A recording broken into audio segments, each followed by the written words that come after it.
আসসালামু আলাইকুম ওয়া রাহমাতুল্লাহ। আলহামদুলিল্লাহ, বাংলাদেশ জামাত ইসলামী কর্তৃক আয়োজিত বাইশপুর ইউনিয়ন শাখা 3 নং ওয়ার্ডের রহিপুর গ্রামে আল্লামা দেলোয়ার হোসাইন সাইদি সাহেবের রুহের মাগফিরাতের কামনায় বাংলাদেশ জামাত ইসলামের উদ্যোগে এক দোয়ার মাহফিল আয়োজন করা হয়েছে। উক্ত দোয়ার মাহফিলে অত্র অঞ্চলের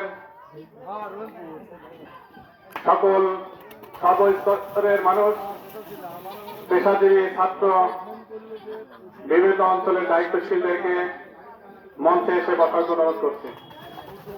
আল্লাহ রাব্বুল আলামিনের অশেষ মেহেরবানি যে আমরা সকলেই সুস্থ শরীর ও সুস্থ মস্তিষ্কে নিয়ে আমরা এই বাংলাদেশে 5ই আগস্ট সকল মানুষের বাকশক্তি ফিরে পেয়েছে। কলমে তার লেখার লেখনী স্বাধীনভাবে লিখতে পারছে। সকল ব্যক্তি মন খুলে তার কথা বলার সুযোগ পেয়েছে। আজকে যে ছাত্র, যুবক ও সাধারণ মানুষের রক্তের বিনিময়ে এই বাংলাদেশে এই বাকশক্তি ফিরে পেয়েছে, তাদের রুহের আত্মার মাগফিরাত কামনা করছি। যুগে যুগে অনেক নবী রাসূল দ্বীনের প্রচার এবং প্রসারের জন্য তাদের জীবনের রক্তটুকু বিলিয়ে দিয়েছেন। তারই অংশ বিশেষ বাংলাদেশেও বাংলাদেশ জামাত ইসলামের অসংখ্য আলেমে দ্বীন তারা শাহাদত বরণ করেছে এই স্বৈর শাসকের ইশারায়। আল্লাহ রাব্বুল আলামিন সর্বোচ্চ সারা বিশ্বের একজন সকলের হৃদয়ের স্পন্দন,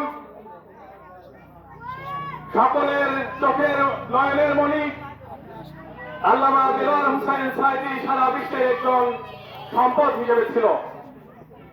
তাকে এই শাসক দীর্ঘ 13টি বছর জেলখানা আবদ্ধ রেখে এই কোরআনের পাখিকে সর্বশেষ তার শেষ নিঃশ্বাস ত্যাগ করিয়েছেন।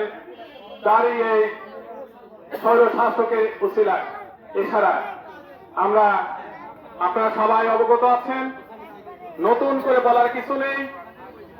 আমরা চাই বাংলাদেশ জামাত ইসলামী নেতৃত্ব দেওয়ার জন্য নয়, সমাজকে সংস্কারের জন্য, একজন সৎ আদর্শ ব্যক্তি হিসেবে গড়ে ওঠার জন্য, সমাজটাকে সুন্দরভাবে পরিচালনা করার জন্য, সকলে মিলে সমাজ, দেশ, রাষ্ট্র পরিচালনা করার জন্য, কারো বাড়ি ভাঙার জন্য নয়, কারো ব্যবসা প্রতিষ্ঠান আঘাত করার জন্য নয়, কারোকে হামলা ধামলা করার জন্য নয়।